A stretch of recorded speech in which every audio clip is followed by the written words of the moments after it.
नमस्कार दोस्तों, आप सबका स्वागत है और मैं फिर से आप लोगों के बीच में उपस्थित हूँ बिहार विधानसभा चुनाव 2025 को लेकर के।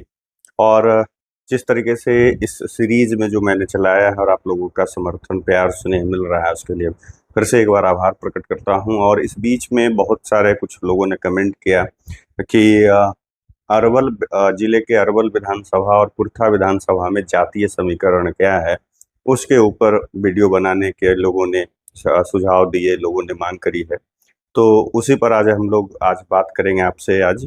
और अगर आप मेरे चैनल पे नए हैं तो सब्सक्राइब कर दीजिएगा, और अगर बात अच्छी लगे, सही लगे तो शेयर भी कर दीजिएगा, लाइक भी कर दीजिएगा। तो चलिए शुरू करता हूँ बिहार विधानसभा चुनाव 2025 को लेकर के अरवल जिले के 2 विधानसभा क्षेत्रों में जातीय समीकरण क्या कहता है और उसके हिसाब से किस दल का पलड़ा भारी हो सकता है इस चुनाव में।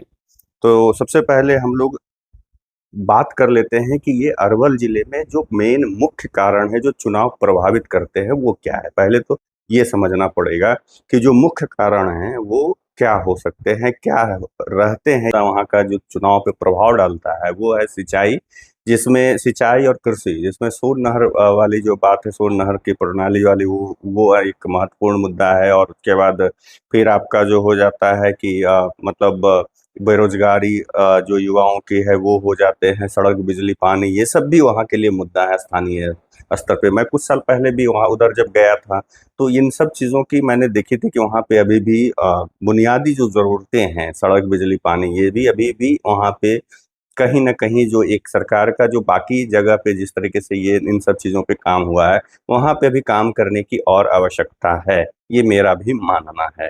तो अगर हम लोग बात करें कि अरवल विधानसभा की बात कर लेते हैं। अरवल विधानसभा में किस जाति का ज़्यादा प्रभाव और क्या हो सकता है?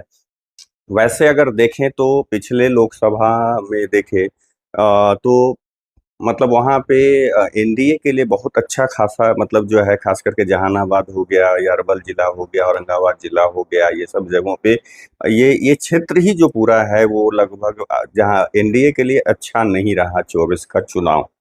और उसमें बहुत सारे कारण हैं, उस पे बाद में आते हैं। तो सबसे पहले वहाँ पे अगर हम जातीय समीकरण की बात करें, दोनों विधानसभा को एक साथ लेकर के चलते हैं, अरवल और कुर्था के, तो दोनों जगह पे प्रमुख जो मतलब कुछ जो जातियां हैं जो वहाँ पे महत्वपूर्ण भूमिका निभाती है, उसमें सबसे पहले पायदान पे यादव समुदाय के लोग आते हैं, यादव जाति के लोग आते हैं, कि जिनके जो आंकड़ा, ये मैं आंकड़ा 2020 के हिसाब से बोल रहा हूँ, क्योंकि अभी एसआईआर चल रहा है, अभी कितने नाम कटेंगे, कितने क्या होंगे, ये तो अब आंकड़े से आज आए हैं। लगभग 7 करोड़ से ऊपर के आंकड़े आज इलेक्शन कमीशन ने जारी किए हैं, लेकिन ये बाद में पता चलेगा। तो जो 2020 के चुनाव के आधार पर और मतलब लगभग थोड़ा बहुत 2023 में जो जातीय गणना हुई है उसके आधार पर, एग्जैक्ट मैं नहीं बोल रहा हूँ, एक लगभग के आंकड़े मैं आप लोगों के सामने जो है प्रस्तुत कर रहा हूँ कि अगर देखें तो यादव जाति लगभग वहाँ 20 से 22% के आसपास जो है, इन दोनों विधानसभा क्षेत्रों की मैं एक टोटलिंग कर करके मतलब मिला जुला बता रहा हूँ कि दोनों में लगभग यही आंकड़े, उसी में 2-3% ऊपर नीचे हो सकते हैं, कोई ये नहीं। अगर मैं गलत रहूंगा तो मुझे करेक्ट कीजिएगा।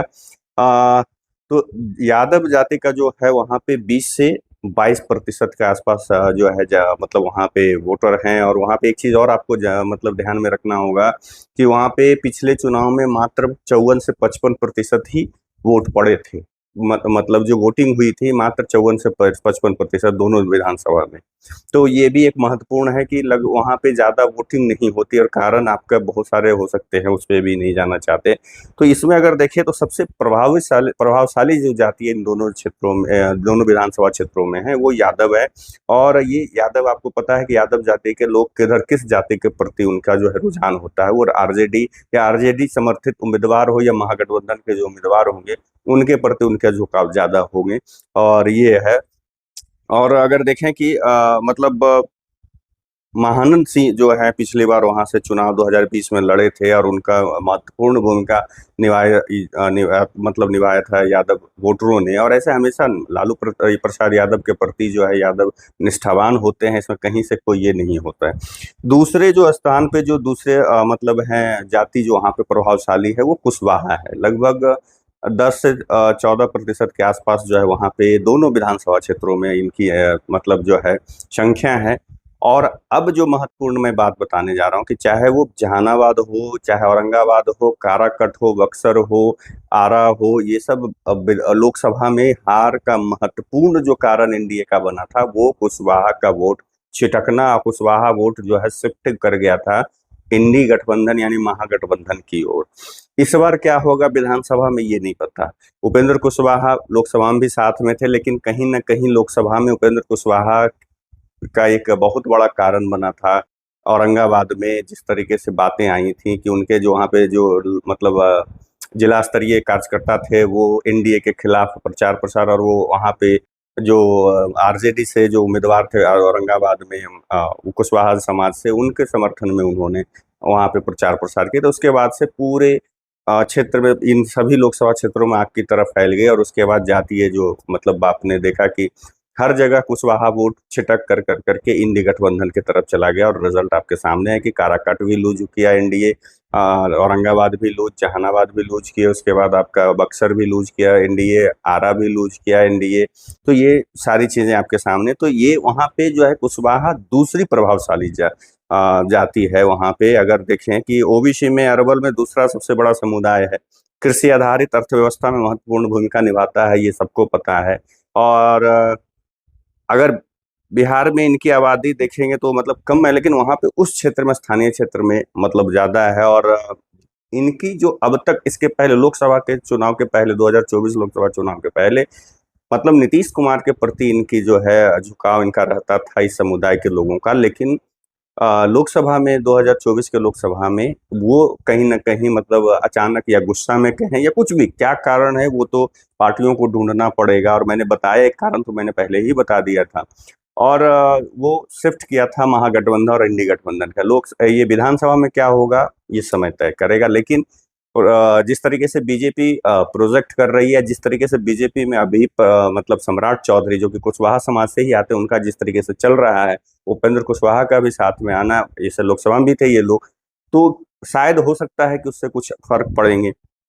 तो ये जो है एक मतलब फिर से उम्मीद की जा रही है कि शायद इनका झुकाव जदयू की तरफ रह सकता है। लेकिन मैं फिर से बोल रहा हूँ कि इनका अब ये तय नहीं है, क्योंकि लोकसभा के रिजल्ट के हिसाब से ये दोनों तरफ जा सकते हैं, इसमें कोई ये नहीं है। तीसरी जो जाति इन दोनों विधानसभा क्षेत्र में जो प्रभावशाली हैं वो सवर्ण समाज से भूमिहार जाति के हैं।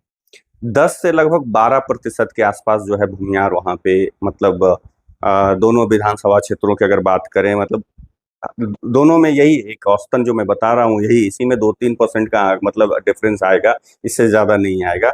तो 10 से 12% जो है भूमिहार वहाँ पे प्रभावशाली है। और वहाँ पे मुख्य जो मेन जो अगर विधानसभा लेवल स्तरीय चुनाव की बात करें तो मेन जो डिसाइडर फैक्टर होते हैं इन दोनों विधानसभा क्षेत्रों में, ये भूमिहार और कुशवाहा जाति ही होते हैं। ये जिधर दोनों शिफ्ट करेंगे उधर वो जो रिजल्ट होगा मतलब आपका, अगर एक भी इन दोनों में से कोई एक तरफ चला गया तो उसके फेवर में रिजल्ट आ जाएगा। और आपको ये भी इसमें और एक चीज है कि चौथा जो जातीय मतलब वहाँ पे प्रभावशाली है वो सवर्ण समाज का राजपूत है। लगभग 8 से 9% के आसपास जो है उनका उनकी आबादी है वहाँ पे। मैंने मैं मतलब फिर एक बार मैं बोल रहा हूँ, दोनों विधानसभा की बात कर रहा हूँ। तो ये भी ये जो है ये राजपूत हो या मतलब सवर्ण समाज है जो बीजेपी का वोट बैंक माना जाता है।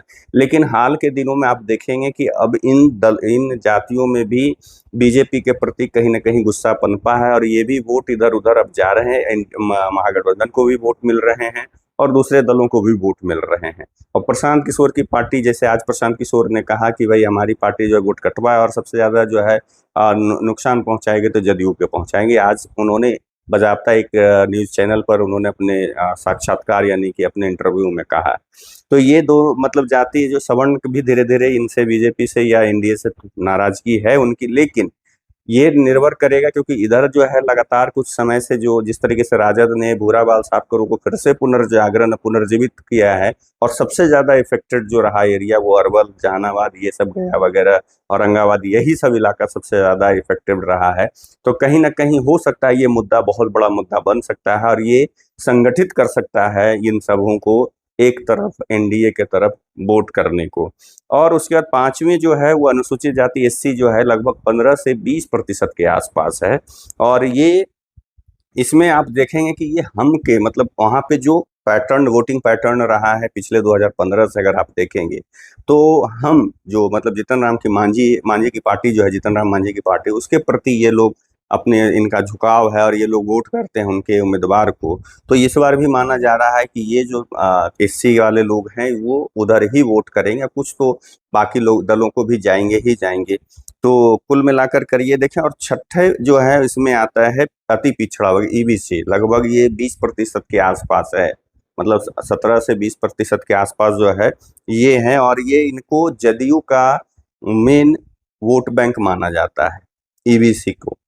और ऐसे तो मतलब मैं बोला कुर्मी कोयरी मतलब ये सब जो है मतलब ये सारी जातियां जो जदयू के वोट बैंक में माने जाते थे, लेकिन लोकसभा 2024 का थोड़ा सा सोचने पे मजबूर किया है जदयू को भी और एनडीए को भी। और वहाँ पे ज्यादा मुस्लिम प्रभावशाली नहीं है अरवल और कुर्था विधानसभा में। अगर देखें तो 5 से 7% के आसपास उनके जो है मतलब वोटर्स हैं, उनके वहाँ पे आबादी है उनकी। तो ये वहाँ पे आपको पता है कि उनका झुकाव किधर रहेगा, एम बाई समीकरण वाले मतलब इंडी गठबंधन या कहें महागठबंधन की ओर ही रहेगा। और बाकी अन्य जो हैं वो अगर देख लें तो वो लगभग 5% से 7% के आसपास जो है बाकी अन्य दल जाति जो है वहाँ पे ये है। तो कुल मिलाकर करके आप देखें कि अगर इस बार एनडीए या जो भी मतलब चुनाव लड़ रहा है, जो भी गठबंधन या दल वहां पे चुनाव लड़ेंगे, अगर वो कुशवाहा को साध लेते हैं साथ में, कुशवाहा और भूमियार को साधने की कोशिश करेंगे, या इनमें से वोट अगर उनको टूटेंगे, तो जिधर जाएंगे वो उधर जीत होगी। वहां पे डिसाइडर जो होंगे खास कर करके इन दोनों विधानसभा में, अरवल विधानसभा और कुर्था विधानसभा में, वो होंगे मतलब कुशवाहा और भूमिहार जाति के लोग। जिधर ये दोनों मतलब इसमें से अगर 50% भी टूट गया, 30% भी टूट करके जिस तरफ जाएंगे उधर मतलब ये होगा कि अगर इन इतना में से टूट करके अगर महागठबंधन, क्योंकि वहाँ पे मुस्लिम और जो यादव जाति के लोग हैं उसमें से मैक्सिमम वोट जो है पोल होंगे वो महागठबंधन की तरफ होंगे। तो अगर कुशवाहा और भूमिहार में से अगर इन लोग थोड़ा बहुत भी इनके तरफ मतलब वोटिंग हो गई तो जीत उनकी निश्चित हो जाएगी। अब ये देखना है कि इस पर किस तरीके से एनडीए काम करता है। और पिछली बार अगर देखेंगे तो यहाँ पे इन लोगों को हार का भी सामना करना पड़ा था एनडीए को। तो कुल मिलाकर कर करके यही है जातीय समीकरण। और एक भाई ने कमेंट करके बोला था कि क्या जातीय समीकरण है, उस पर आप वीडियो बनाएं, तो मैंने आपके कहने पे ये वीडियो बनाया है। अगर थोड़ी बहुत कहीं पे कमी रह गई हो तो उसके लिए क्षमा चाहूंगा, क्योंकि ये मैंने 2020 के जो आंकड़े हैं उसको लेकर के और 2023 के जातीय गणना और फिर आपका लोकसभा को मिला कर करके एक मोटा मोटी मैंने ये निकाला। क्योंकि अभी जो है एसआईआर हुआ है तो उसमें अभी कितने नाम कटेंगे ये तो अब समय बताएगा कि कितने वहां पे आएंगे, तो उसके फिर थोड़ा सा चेंज हो सकता है। लेकिन मोटा मोटी जो मैंने आपको आंकड़े दिए हैं यही दिए हैं। इन दोनों विधानसभा, एक बार फिर से आप लोगों से बताता हूँ कि दोनों विधानसभा क्षेत्र से सबसे ज्यादा जो प्रभावशाली है यादव है पहले स्थान पे, दूसरे स्थान पे कुशवाहा जाति के हैं, तीसरे स्थान पे भूमिहार जाति के हैं, चौथे स्थान पे आपके जो है मतलब एससी मतलब ये सब एससी समाज से हैं ये। और उसके बाद फिर आपके राजपूत जाति के लोग हैं, फिर उसके बाद आपके ईबीसी के लोग हैं। और मुस्लिम जो हैं वो लगभग मतलब वहाँ पे डिसाइडर फैक्टर मुस्लिम नहीं है उन दोनों विधानसभा में।